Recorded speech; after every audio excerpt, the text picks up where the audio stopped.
اچھا آپ اتنے سال ان کے ساتھ رہے تو آپ کیا کہتے ہیں کہ جو عمران خان صاحب کے جو فیصلے ہوتے تھے ان کو کتنے لوگ تھے جو اس سے اختلاف کرتے تھے اور کرنا چاہتے تھے اور ان میں سے کچھ نے کیا بھی اور اس کی سزا ان کو کارنر کر کے یا پنجابی سے کہتے ہیں کھڈے لائن لا کے ان کو ملی؟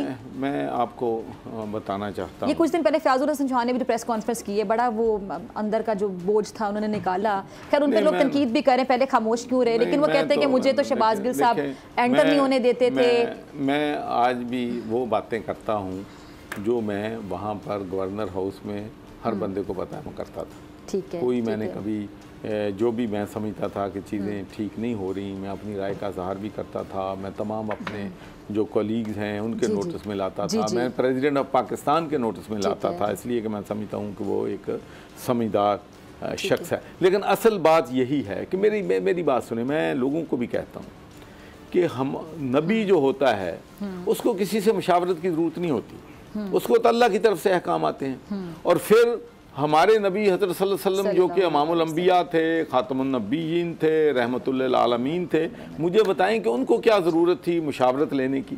لیکن انہوں نے بھی اپنی ایک مشاورتی ٹیم بنائی ہوئی تھی. جنگ بدر ہو، جنگ احد ہو، جنگ خندق ہو، اپنے ساتھیوں سے مشاورت کے بعد فیصلے کرتے تھے.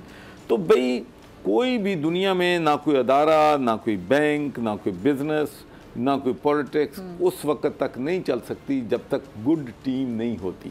تو اگر بدقسمتی سے خان صاحب اقتدار میں آنے سے پہلے کہتے تھے کہ میرے پاس 200 معاشین کی معاشیات کے لوگوں کی ٹیم ہے، فلاں ٹیم ہے، کوئی تیاری نہیں تھی جس کی وجہ سے جو ہے وہ مسلسل مسائل. اچھا یہ ایک ہی خبر گردش کر رہی ہے، کہانی کہہ لیں چھ مگوئیاں، ذرا آپ بتا دیں. یہ چودھری سرور، چودھری صالح حسین، طارق بشیر، یہ تینوں جو ہیں seat adjustment P D M, اس حوالے سے کوئی خبر چھ مگوئیاں ہو رہی تھی. ذرا یہ بات آپ ذرا یہ بتائیے کیا کہانی ہے. یہ بات آپ کی درست ہے کہ ہمارے ساتھ بہت سارے لوگ جو ہیں یہ ایشوز اٹھا رہے ہیں.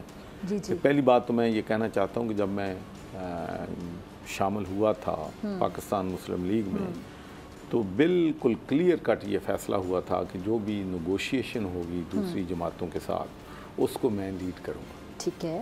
اس لیے میں بڑے وثوق سے کہہ سکتا ہوں کہ ہمارا سیٹ ایڈجسٹمنٹ کا کوئی فیصلہ جو ہے وہ پاکستان مسلم لیگ یا کسی جماعت سے ابھی نیگوشیشن ہی نہیں کسی بات پہ ہوئی تو سیٹ ایڈجسٹمنٹ کیسے ہو سکتی ہے. اور دوسری بات میں یہ کہنا چاہتا ہوں کہ میں جب دوستوں کے ساتھ چلتا ہوں تو پھر میں جتنا اپنا پولیٹیکل کریئر ہے جتنا میں اس کو وزن دیتا ہوں میں دوستوں کو اس سے زیادہ دیتا ہوں. تو میں آج آپ نے یہ سوال اٹھا لیا ہے تو میں تمام دوستوں کو جو ہمارے ساتھ شامل ہو رہے ہیں ان کو یقین دلاتا ہوں اگر جو ہے اگر وہ الیکشن نہیں لڑیں گے یا ہم ان کو ٹکٹ نہیں دیں گے جن کو ہم وعدہ کر کے لے کے آئے ہیں تو پھر میں بھی اس الیکشن میں حصہ نہیں لوں گا. اس سے بڑی ایشورنس جو ہے وہ میں آپ جو ہمارے ساتھ ساتھی شامل ہو رہے ہیں بڑی ایشورنس نہیں دے سکتا.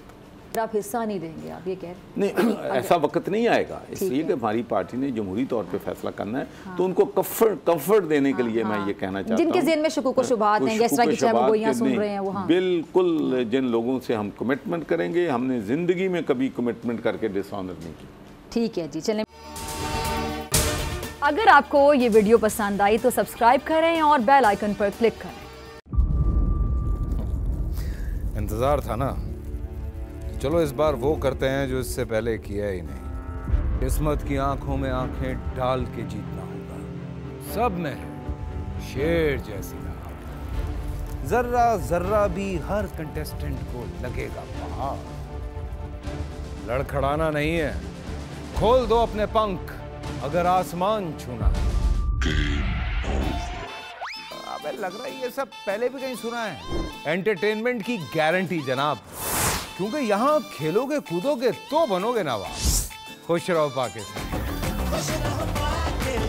خوش رہو پاکستان بدھ اور جمعرات شام 7 بجے صرف بول انٹرٹینمنٹ پر.